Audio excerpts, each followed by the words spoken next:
Welcome to the History Nerds United podcast. I'm your head nerd, Brendan. Thank you so much for being here.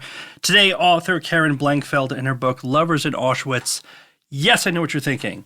Brendan, you cannot possibly be recommending a love story set during the Holocaust in a concentration camp. I know you're thinking that, but I'm telling you, it's really good. The publisher reached out to me and said, Brendan, I think you're going to love this book. It's amazing. I'm like, okay, I'll give it a try, but that sounds like it's going to be super depressing and just sad all the way through.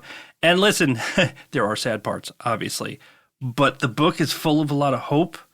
The story, it pulls you in right away. I love talking to Keren about it, so let me shut up so she can sell you even more that this is a book you need to read. Let's do it.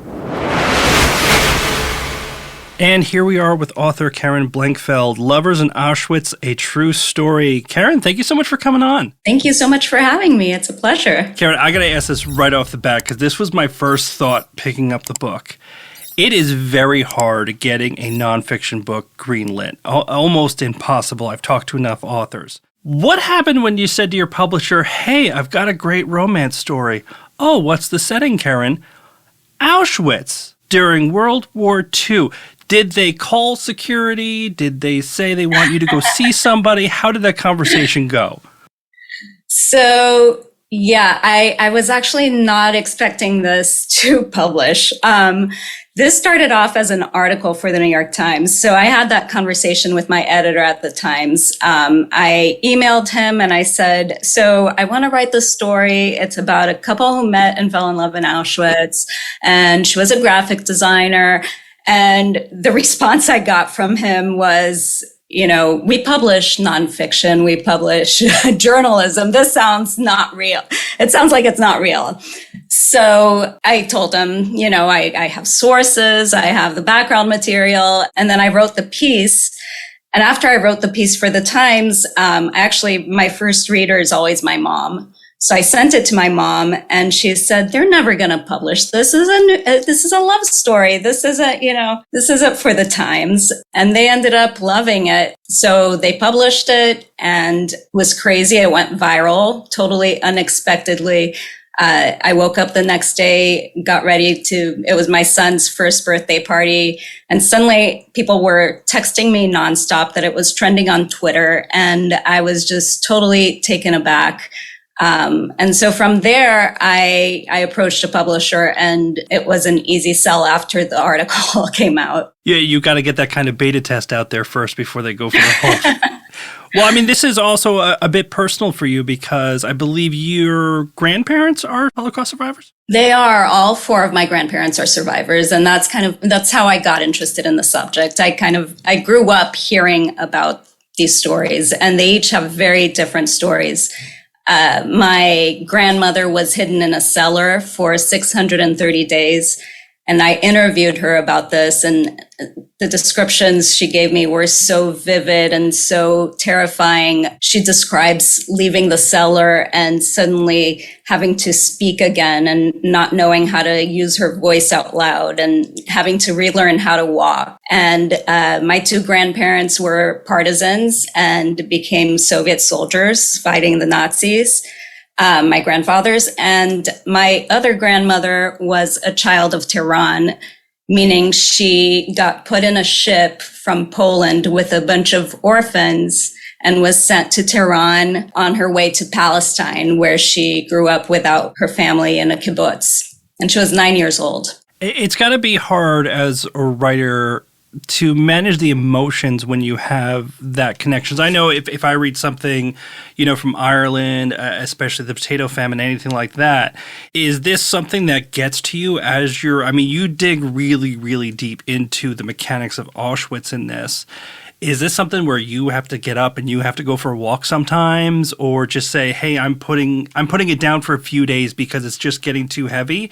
How do you manage your emotions when you're dealing with something this difficult? Yeah, I mean, there were some really, really tough scenes to think about and to see. And I read a ton of memoirs and testimonies as I was working on this. So it was a lot of first person testimony, and it gets to you after a while. I had just given birth to my youngest and I had a toddler. So I had my room where I did all my writing and research. And then when it became too much, I would leave the room and have my kids. And so it was a breath of, relief. And it was just a good separation to have. And I think it was healthy in that way. It's almost kind of the opposite. Generally, kids drive their parents nuts, but it sounds like your boys actually kept you sane a little bit. They did. They kept me sane. Yeah. And it's also, it's life versus death. We're looking at a place where the Nazis wanted to annihilate an entire people. And I'm able to step back and see my kids who are alive and thriving despite their grandparents having been targeted, for death. So it's just a nice to be able to see life after being surrounded by death, doing all this research. And do you remember where you were when this story first kind of came to you? Because like you said, that's a lot of reading. There's all these horrible stories. Do you remember where you were when you first, who did you come across first? Was it David or Zippi? So I came by the story as a total accident. I was actually looking for something else. I was doing research on how refugees arrived into the United States around World War II because it was such a difficult time to immigrate into the US. The quotas were so low. People didn't want to have foreigners here. And I was interested in how people were coming. And I know a lot of authors you've spoken with say that they get story ideas this way. But I started looking into the archives of the New York Times. I ran into the story about a little girl who got the first visa after World War II into the United States. She was 3 years old and she was adopted by an American soldier. So I saw this story and it was plastered in all the New York newspapers. It was in the cover of the Daily News, the Post, the Tribune, the Brooklyn Eagle, everything, the Times. And so I got curious what happened to this little girl, It was such a nice story. So I started looking for her. And it took me, I think, about a year. I had a full-time job at the time and I was doing this research on the side and she had changed her name. Eventually I did find her. She was alive and well and had a family and I met her and she had saved this treasure trove of letters and documents from when she was in Berlin and from the soldier who adopted her. And it turned out that the story that had been printed back then about her arrival in the US wasn't as it looked. It was kind of propaganda. He had brought her over for someone else and he had arranged the whole thing, but he wasn't going to adopt her. He made up this story because he needed a feel-good story, something to get Americans okay with bringing this little girl in. So the story was so interesting, and it was. I love these stories that aren't what they seem. So I wrote this story for the Times, and after I wrote the story, I got intrigued, and I wanted to find more stories like this. I thought this surely wasn't the only one. Someone told me I should meet David Wisnia. David had an interesting story I was told about how he came to the US. So I went to his house and he agreed to talk to me. And he told me about growing up in Warsaw and having this nice upbringing. He always loved singing and he dreamed of being an opera singer in the US one day. And then, the war started and he was Jewish. And suddenly the world turns upside down, right? He's this boy who had everything and suddenly he's stuck in his apartment, can't go anywhere. Warsaw is being bombarded outside. And all of a sudden things change completely when the Nazis come in and he's part of the Warsaw ghetto, he and his family. He's now sleeping on the floor. He's not going to school anymore and he's working. So he told me about being in the Warsaw Ghetto and one day finding his entire family killed. He was 15 years old. He was on his own, basically, from then on. He managed to escape the ghetto. He went to wherever he could get, basically. He went from ghetto to ghetto for a while, but eventually he was transported into Auschwitz. And he's telling me the story, and it's incredible just how he managed to survive. And I'm picturing this 15-year-old boy completely alone in the world. By the time I met him, he was in his 90s, had a great sense of humor and just this zest for life. You know, you could feel how much he savored being alive. And then he tells me he was transported to Auschwitz and he had to carry corpses for a while of the dead. That was his job. And he survived for 3 years and then was on the death march out of Auschwitz when the war was coming to an end and managed to escape another death march, ran into American soldiers who adopted him and gave him an American uniform, told him, "You're one of us now," gave him a gun, taught him how to use the gun. And basically, he went from being a prisoner in Auschwitz to being someone who was interrogating Nazis with a gun in hand. And he arrived in the United States as an American soldier. So he told me the story, and I was completely floored. And I stood up, ready to leave the house. And he mentioned very casually, "Oh, I had this girlfriend in Auschwitz." And I sat back down. My recorder is still running. And I was kind of like, "Okay, tell me about this girlfriend." And he told me, "Yeah, I had this girlfriend and she was a graphic designer for Auschwitz. And she was a very special person. She was a Jewish woman and she was wonderful. And we were able to meet and have an affair." I didn't know that much about Auschwitz at the time, but I knew enough to understand that this sounded not right. So he's telling me the story and I'm kind of, I wasn't sure how much of this was true. And even, does this woman really exist? I thought, he's in his 90s. Maybe he's misremembering some things. Yeah, this is definitely a fact-checking situation. Right. But then he told me there's a book about her. That was written by historians. It's an academic book, and 5 different historians spoke with her and got her perspective on Auschwitz, and they each wrote from a different perspective. So I looked it up, and sure enough, this book existed, and this woman existed, and she was a graphic designer, and she was just this incredible character, incredible human, and I just wish I'd gotten a chance to meet her, but fortunately, she left a lot of testimony behind. And so we talked about David's upbringing. What was Zippi's upbringing like? What kind of family did she come from? How does she end up in Auschwitz?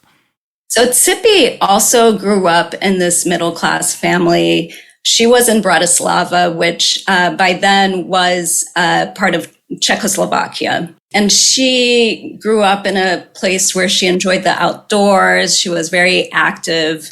And her mom passed away when she was very young.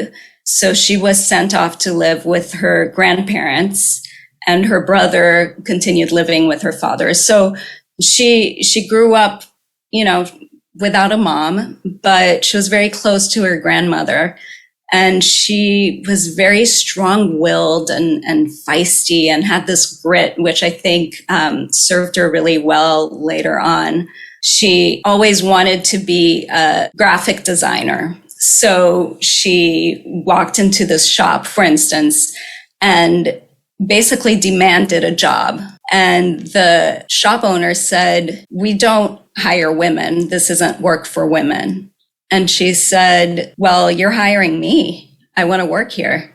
And the guy said, "No, listen, my wife's helping me because she's my wife, but women don't do graphic design. This isn't for you." And she said, "Listen, I'm going to get the license. I'm going to become a graphic designer and I'm coming back to work for you." And she did. So this was the kind of person that she was. And at the time in Bratislava, she was able to make this happen. But shortly after she got certified and was able to start working, things changed. The Nazis came to town, basically. The country became a puppet to the Nazis. And all of a sudden, Jews couldn't work. Stores were being boycotted. They weren't allowed to shop in certain places, and life just completely changed. Zippi ended up having to go to Auschwitz because they put up a plaque in town, several plaques around town saying that unwed women under the age of 25 requested to go in this transport.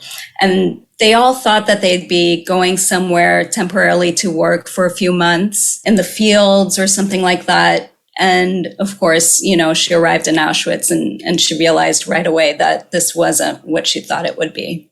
I think a lot of people who have not read a lot of Holocaust literature probably wonder why they were still there. It seems, of course, looking back, that the Nazis were coming and it was going to go bad if you were Jewish. And there's definitely portions of this book where David and Zippi's family are talking about, do we get out of here? Do we do this? I think the question would be for somebody who doesn't know, why did anybody stay when it seemed like nothing good was going to happen? This especially was the case with David because he had two aunts who left Poland before the war and they came to the United States. As I said, he really wanted to be a singer. He wanted to be an opera singer, wanted to be in the United States. So he always, pushed his father. He said, I want to go. And then when news reports started coming in that things aren't looking good, David said, look at this. This isn't good. We should go. But David's father said, we're doing well economically, financially. Our family's doing well, and this isn't going to happen to us. I think there was this feeling that it's happening to them, but it couldn't possibly happen to us. And same to, in Bratislava, I think people thought, we're assimilated. We're part of these people, and it's just, it can't get that bad. It can't possibly get that bad. And, it did. But I don't think they believed that it would happen to them. Now, David and Zippi are in Auschwitz. Everyone knows one of the worst places on earth of all time. Zippi almost, I don't know how to describe, she becomes very important to the bad guys. And I think a lot of it has to do with everything that you've talked about. She has this personality, but she also had skill sets. And as with anything with the Holocaust, a good amount of luck, because you showed up in Auschwitz and if they just decided, oh, you're going right instead of left, it may be over for you right away. How much of Zippi's survival was luck and how much of it was her skill and perseverance? Yeah, that's a great question. I think luck definitely has a lot to do with it because, like you said, they could have just placed her arbitrarily, on a line and sent her to a gas chamber. But I think also she knew many languages. That was something that ingratiated her because she was able to speak with them. And Zippi had this curiosity for human beings. She just wanted to speak with people. She didn't care what your nationality was. She didn't care if you were a political prisoner, if you were a Nazi, if you were homosexual or Romani, whatever you were and whatever reason you were there. She had conversations with people and she got to know them as human beings. And so her friends started pulling favors for her, not the Nazis, but the Jewish friends, the political prisoners started helping her out when she was sick. And then when she started working for the Nazis, she became indispensable for them. She was making them look good for the Berlin headquarters in that she was extremely organized. She was able to keep statistics and data for them. She created these graphs. She made this 3-dimensional model of Auschwitz, and they were impressed by her work. So as long as she kept making them look good, they weren't paying attention to her. So I think that, it was a combination of just grit and luck. What I also found in the book is I kept thinking about the very fine line between survivor and collaborator. Right. Zippi has a friend that we can talk about right now that probably crossed the line over into collaborator, even though her and Zippi were kind of doing the same things with one very huge exception. Get to the point, like she had her own office, like something that seems very strange that you would think only a Nazi would have. Did Zippi deal with a lot of pushback from the fact that it looked like she was kind of almost a favorite pet of the Nazis? Or did people kind of understand that she was doing what she was doing to survive and she was helping out fellow Jews when she could? From what I've seen, I think people appreciated what she was doing. And very early on, this friend that you mentioned offered her a position where she wouldn't have to do the backbreaking labor that she initially did when she arrived in Auschwitz. Because when she arrived in Auschwitz, she was literally carrying heavy rocks and building barracks of stone. And it was extremely difficult work. She was barefoot. She didn't have, they weren't given appropriate clothing. It was horrible weather and horrible conditions. And she was constantly getting sick. The amount of food that they got wasn't enough to survive. People who were in these positions were temporary. They knew that these people wouldn't last. And so she was offered a position by this woman to be in charge of a barrack, which would have put her in a position of power. And she said, no, I don't want to be yelling at people. I'm not going to be in charge of people. I don't want to do that. The position that she ended up taking was one in which she worked in a back office.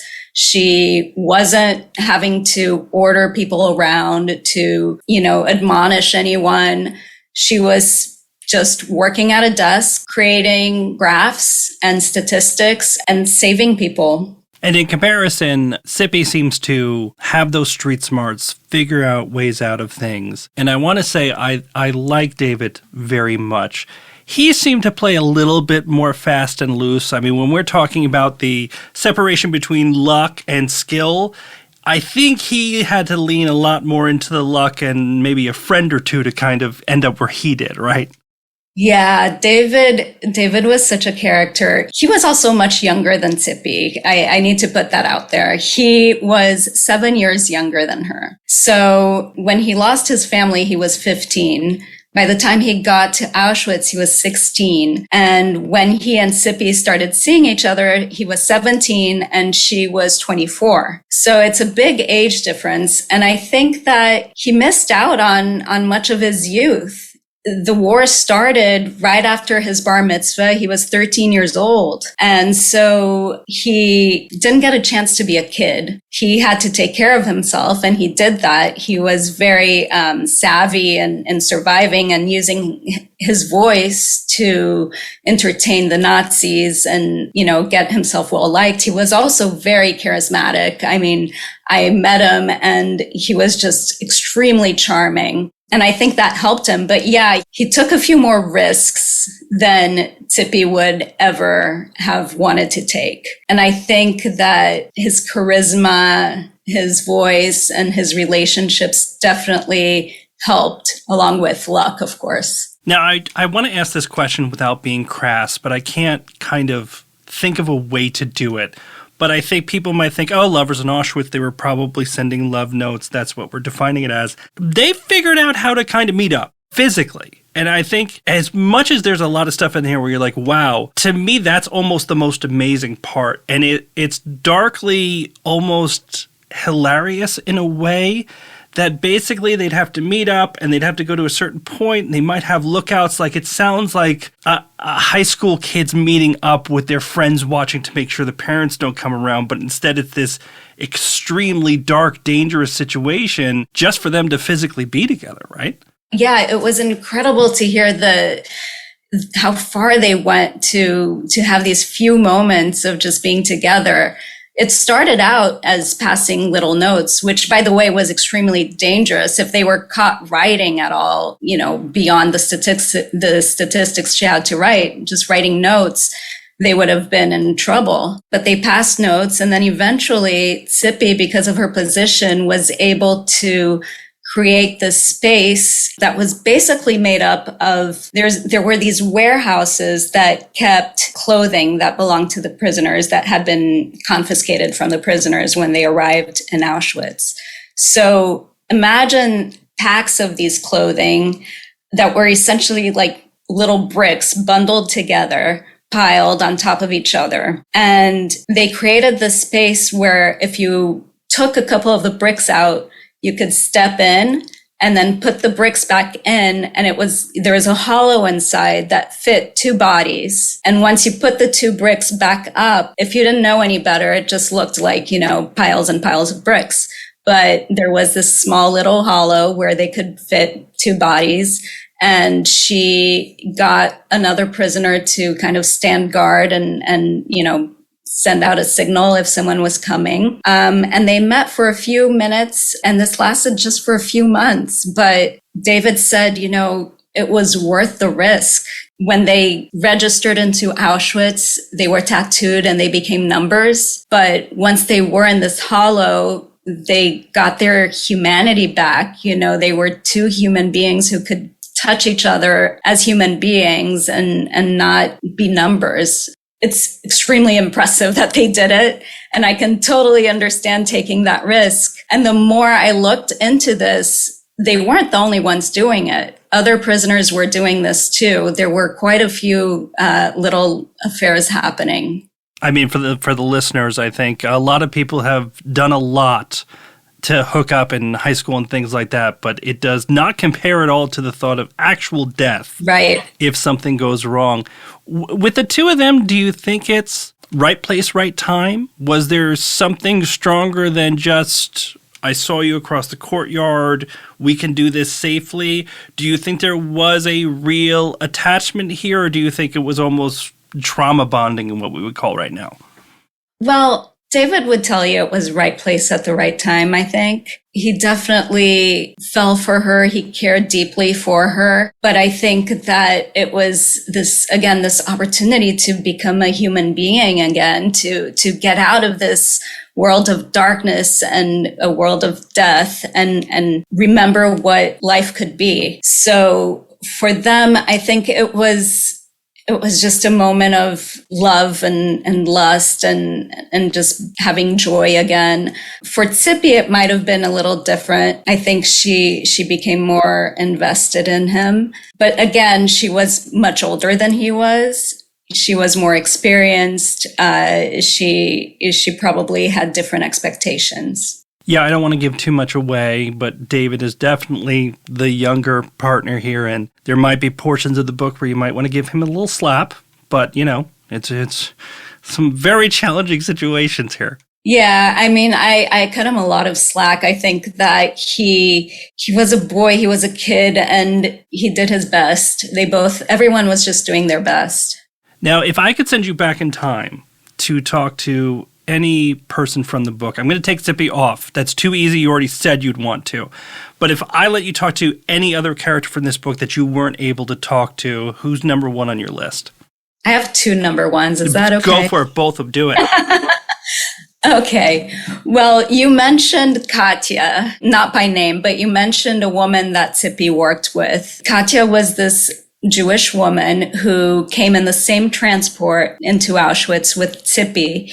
And she was hysterical when she was first in the transport. She was crying and screaming that she wasn't Jewish and that she shouldn't be there, that this was completely a mistake and, she needed to get out of there. And Zippi went over to her and said, you need to shut up. You need to be quiet. You're going to get in trouble here. The Nazis aren't messing around.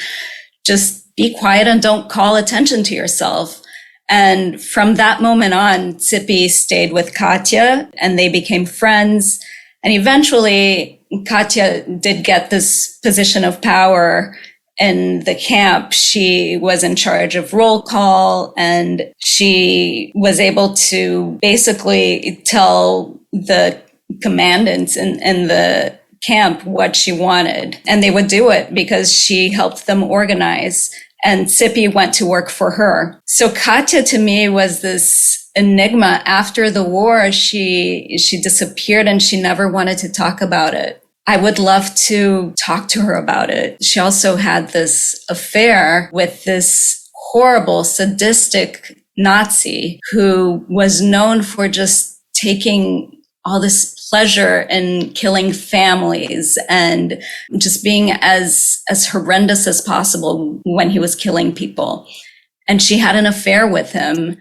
Zippi definitely had her thoughts about this, and she didn't respect it. And in fact, they actually had a fight over this and didn't speak for a while because of this when Zippi found out. But I can also understand how difficult it was for Katya as a prisoner. The power wasn't exactly parallel. You know, she couldn't just break up with her Nazi lover. She couldn't say no to him, you know, without being killed, which she would do in a second. I'd be curious to talk to her more about her past, to know more about, you know, what she was thinking, what she was feeling. And yeah, she seems fascinating. All right, who's number 2? So I don't know if I should actually mention and talk about this right now, but go for it. Do it. Zippi's future husband. Zippi ended up getting married to this guy that she met at a displaced camp after the war. And he had all sorts of rumors following him. He was rumored to have been a CIA agent. He was rumored to have been with the M16. Actually, the CIA didn't exist at the time, but the equivalent. He was rumored to have been placed in Auschwitz as a spy to let the Americans or the British know what was happening. There were all these rumors going around, and he actually admitted to a historian that he was a spy. And that's as far as he ever got in telling the story. And I would love the opportunity to speak with him about everything. I would really like to, and I want to be clear, she is an awful human being who is currently rotting in hell if there's any justice in this universe. But Maria Mandel is evil, awful, this woman who was a concentration camp basically officer, one of the very few. She also seemed to be so evil, but also would just have these weird mood swings. She always just kind of seems fascinating, once again, in an evil way. I don't want to get away from the evil part and say, like, she's interesting, I'd like to know her. But she seems very complex in her evilness, basically just like Katya's boyfriend, in a way, it seemed to me. What do you think? Yeah, I mean, there's this scene in the book, and several historians who knew Zippi told me the story because it's such a crazy story to think about. At one point, Zippi was in her barrack, lying down in the bunk because she had menstrual cramps and wasn't feeling well. And this was during the day. And Maria Mandel came into the barracks. She did these spontaneous visits to see if people were relaxing or if there were sick people who should be killed, people who weren't being useful to the Nazi machine. And she sees Zippi there. She walks over to Zippi and says, "What's going on?" And Zippi, being Zippi, says, "I have cramps. I'm not feeling good." And Maria Mandel puts her hand on Zippi's forehead, almost like a maternal touch on her forehead, and says, "Take care, feel better," which is, you know, nuts to think about. Because she could have easily just walked out and then shot 5 people. Like, we don't know, but knowing that woman, she would have. Right, exactly. She could have easily, instead of putting her head on her forehead, just, you know, shot her on the forehead, which is what I think everyone would expect her to do in this situation. She didn't, which is incredible. This just kind of demonstrates how crazy human beings can be. And yeah, I mean, recognizing that she's pure evil, but she had this moment of seeming like a normal human being. Yeah, I talk to her and then tell her, go say hi to the devil for me, because that's where you're going, lady. Exactly. I mean, listen, Auschwitz, it's tough, right? And one of the things for History Nerds United is we know that a lot of people look at history, look at nonfiction and say, that's boring. That was a class I took in high school. And then I also know a lot of people, too, will say, it's the Holocaust, man. I'm not dealing with it. That's just straight up depressing. If I put one of those poor misguided souls in front of you and they said, why should I read Lovers in Auschwitz? What would you say? So first of all, I was one of those poor misguided souls. I grew up really not liking history at all. I just thought it was so boring, memorizing dates and events and just pure memorization. And yeah, it's boring when it's told that way. And my mom was always a history buff, and she couldn't understand why I didn't love it. And she would tell me these stories, and all of a sudden she would have characters in the story, and they would come to life, and they would become real, not just numbers and events. It would become something that I could envision, people I could connect with. And that's when I began liking history, because I saw that it's actually, it's not this abstract thing that you memorize. It can be actually fascinating and often more interesting than fiction. I'm a great lover of fiction books. And so for me, while I was writing this book, it was important to bring the reader as close as possible to the characters, because I wanted them to see them as people and not as these abstract victims of the Holocaust. Which brings me to your second question. I think a lot of Holocaust books tend to make people, you think of numbers. All these people died, 1 million people died, and 6 million people died. And it's so impossible to visualize 6 million and to think of the human beings behind these numbers. So I thought it was important to make sure that Zippi and David and everyone else who was in Auschwitz, who were close to them, whose life intersected with them, came off as the real human beings that they were. So that's one thing. I think that, it should read like fiction, I hope. And I think the history just, it's part of their story. And as far as it being depressing, I think that this is one of the most hopeful stories that I've read. Knowing David and having met him, seeing how much he loved life, and then through his story, seeing how passionate they were about survival, how much they cared about humanity, and how they came out of this just as better people and trying to make the world better. I think it's such a hopeful book. And it's part of why I wanted to write it, because I thought it was just a story that makes humanity beautiful during its darkest time. And we're going through a dark period right now. And I think that reading something like this, it reminds us that we can be better, that things can be better. Keren, I totally agree. I think you did a wonderful job. Thank you so much for coming on the podcast to talk about it. Thank you so much. I really appreciate it. And that's it for this episode. Keren, thank you so much. Lovers in Auschwitz. One of the best books I've read this year, people, just straight up. And I've read a lot of books this year. You need to read it. Hit us up, Twitter, Instagram, Facebook, go on to YouTube, email us, let us know how we're doing. You know the deal, folks. Until next time, stay cool, nerds. History Nerds United.